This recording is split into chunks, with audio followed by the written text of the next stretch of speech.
Nah, pada segmen ini, pada bagian ini saya akan menjelaskan tentang tadi yang saya katakan, Ramadan, puasa kata dan harta haram.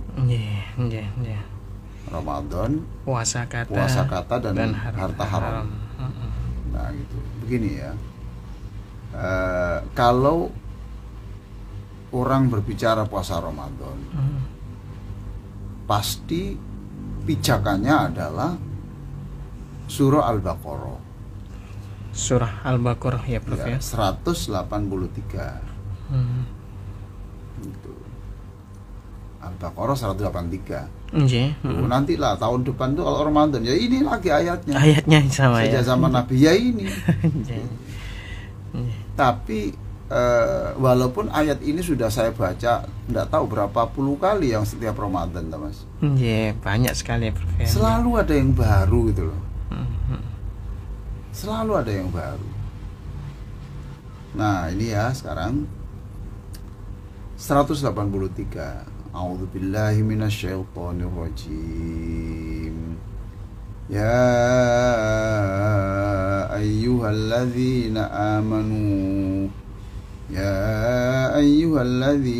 amanu kutiba alaikumus syamu kama kutiba alal ladzina min qablikum la'allakum tattaqun. Allah.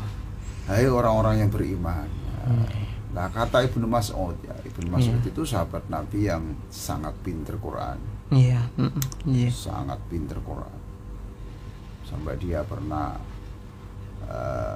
mengatakan, saya ini suara Al-Quran diturunkan itu rasanya saya ikut mendengar setiap ayat itu. Ya Allah. Artinya itu dia mendalami betul, expert di bidang Quran. Ibnu Mas'ud. Dan dia yang diberi kehormatan Nabi untuk membacakan Quran di hadapan Nabi. Di hadapan Nabi itu suruh bacakan. Masya Allah. Dia keberatan toh. Loh, Nabi kan mestinya aku yang mendengarkan suara Nabi, tapi kok aku yang membacakan. Ya hidup ini ya tidak bisa hanya mendengarkan, tapi saat-saat tertentu ya harus membaca. Tidak hanya membacakan, tapi saat-saat tertentu harus mendengarkan lah, gitu lah. Masya Allah. Guru-guru yang biasa menerangkan itu ya suatu saat mendengarkan keterangan orang loh.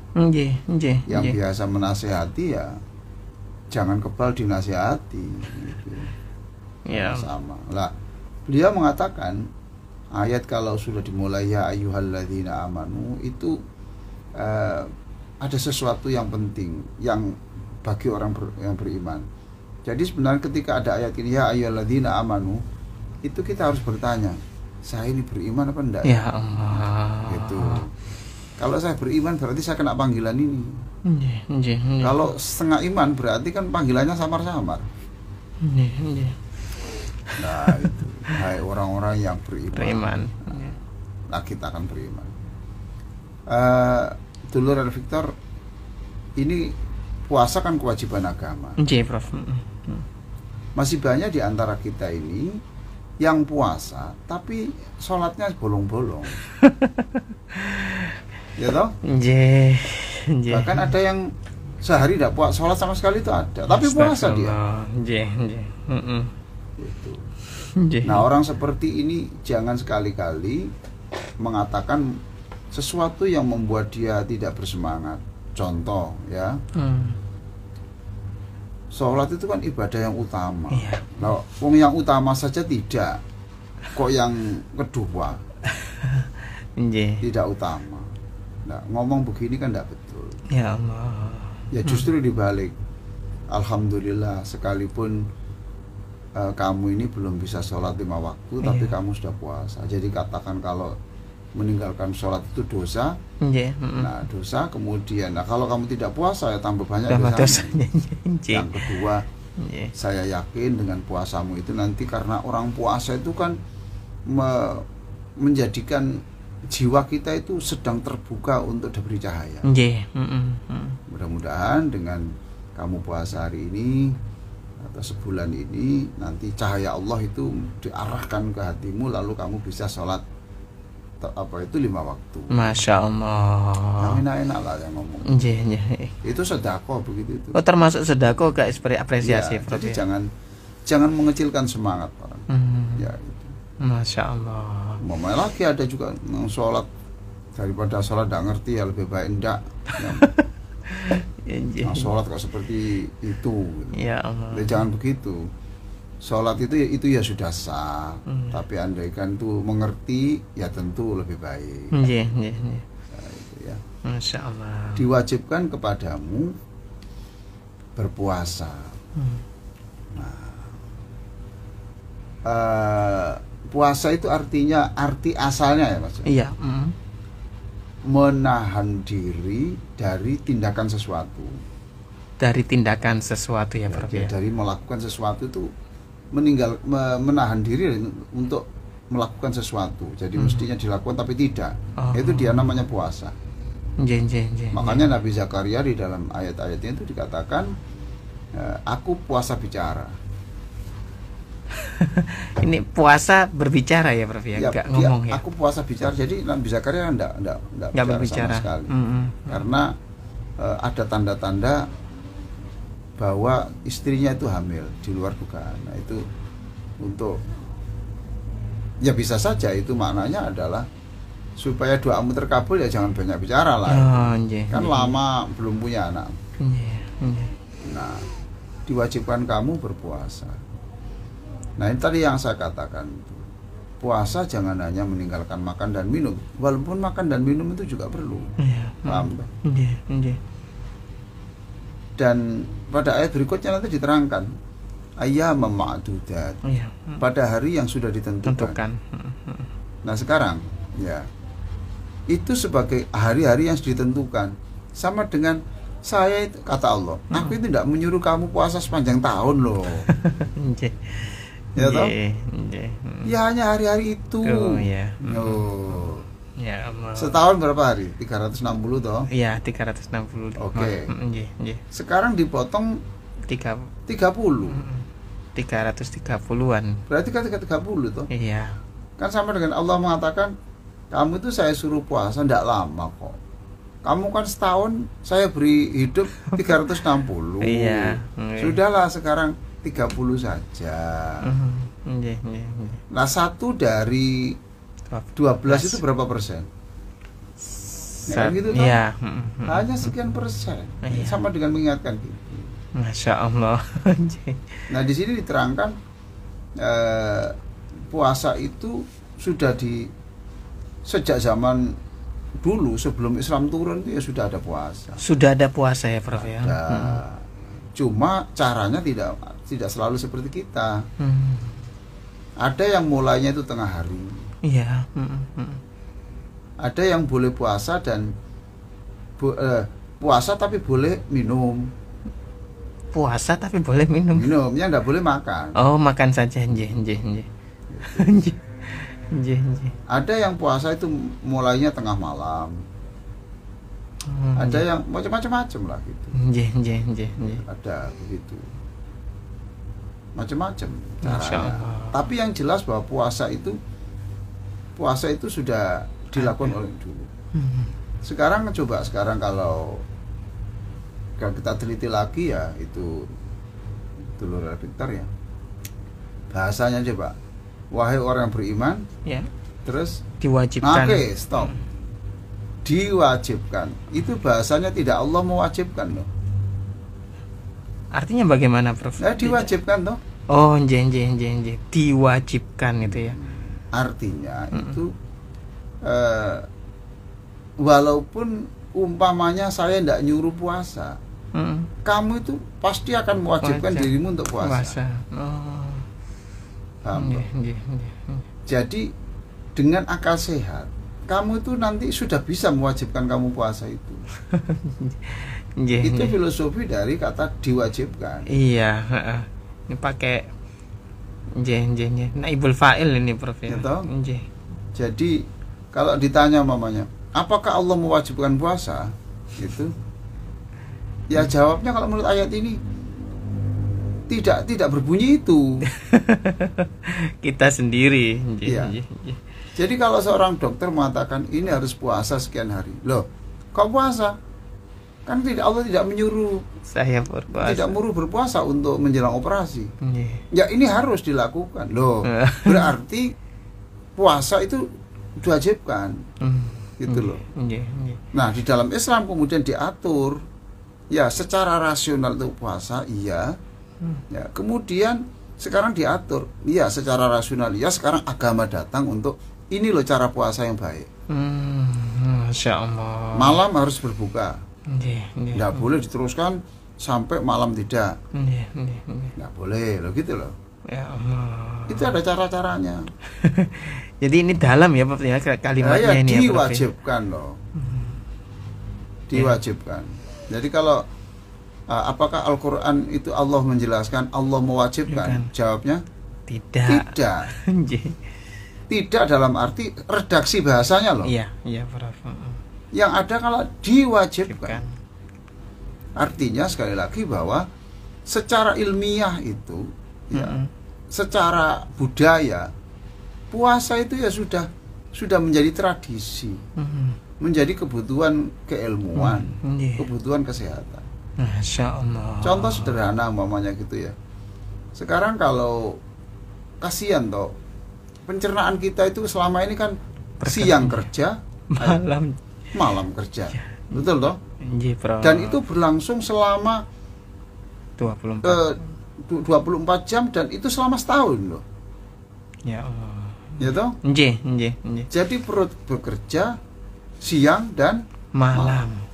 Nah apalagi kalau yang dimakan tuh berat-berat, contoh ya makan itu apa yang berat-berat itu daging yang susah dikunyah itu kan. Kalau daging susah dikunyah itu kan kebanyakan nggak dimuntahkan toh, diapakan?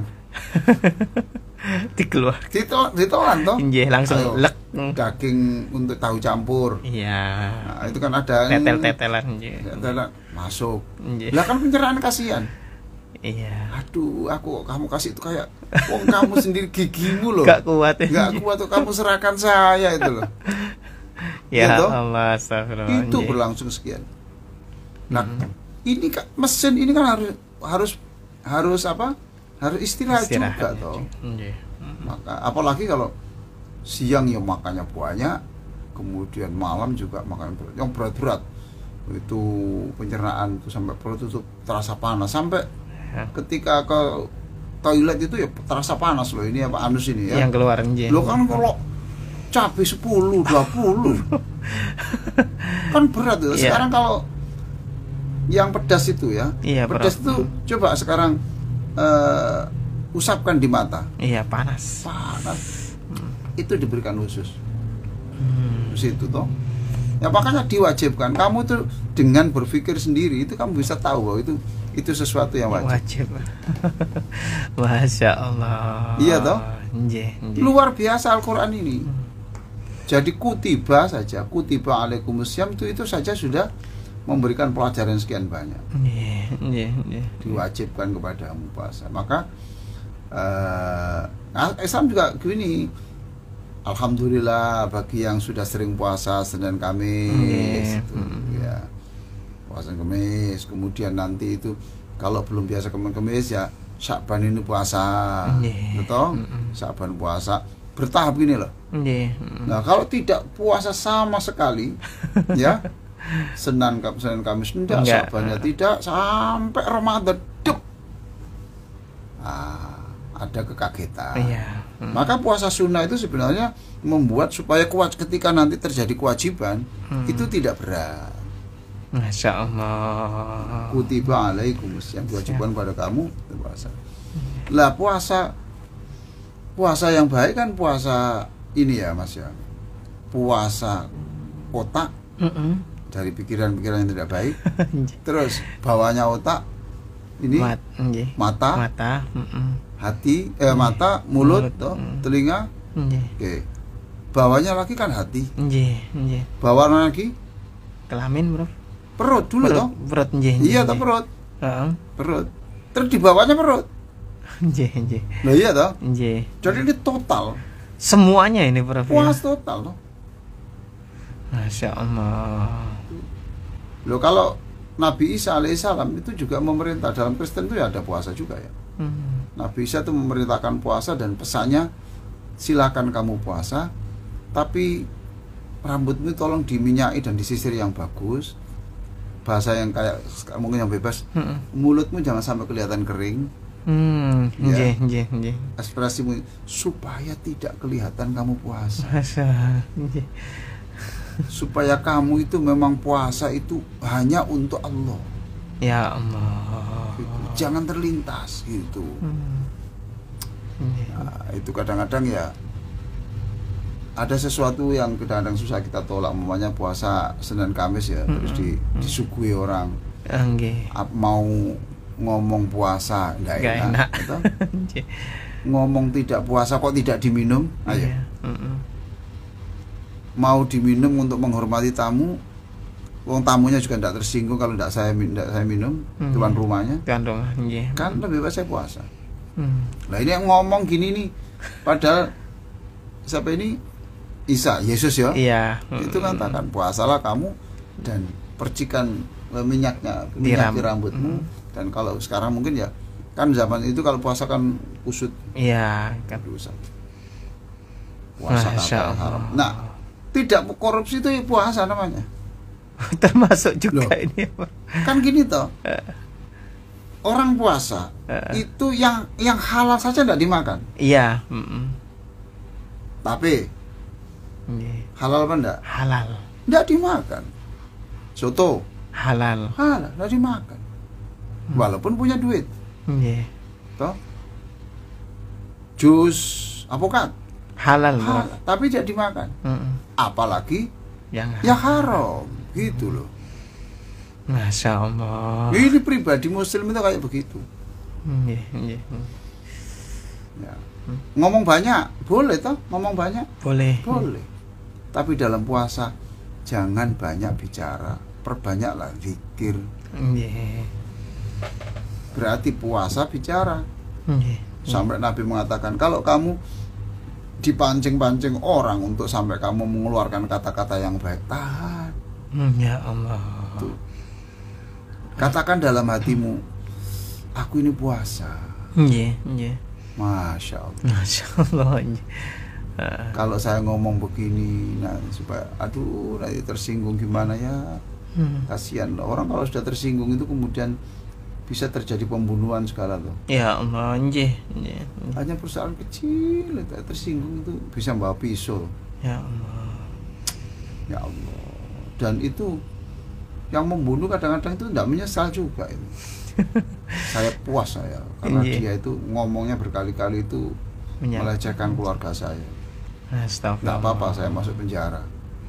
Tapi yang penting bahwa orang seperti itu tuh harus dihabisi di bumi supaya tidak ada korban lagi. Ya Allah. Dia seperti tidak menyesal. Itu karena tersinggung saja. Maka puasalah dari kata yang tidak baik. Puasalah dari makanan yang tidak halal. Masya Allah. Jangan makan harta-harta yang itu bukan hak milik kita. Luar biasa pendidikan puasa itu. Itulah yang disebut takwa. Kan gitu. Ya Allah. La'allakum tattaqun. Supaya kamu jadi orang baik. La'allakum tattaqun. Kalau sekeluarga kamu puasa semua, supaya keluargamu jadi keluarga baik. Bukan tidak baik-baik saja. Ya. Iya. Tapi menjadi luar biasa baiknya. Ya Allah. Gitu. La'allakum tattaqun. Insyaallah. Jadi panggilan hai orang-orang beriman itu sudah panggilan yang menggetarkan, kata Ibnu Mas'ud radhiyallahu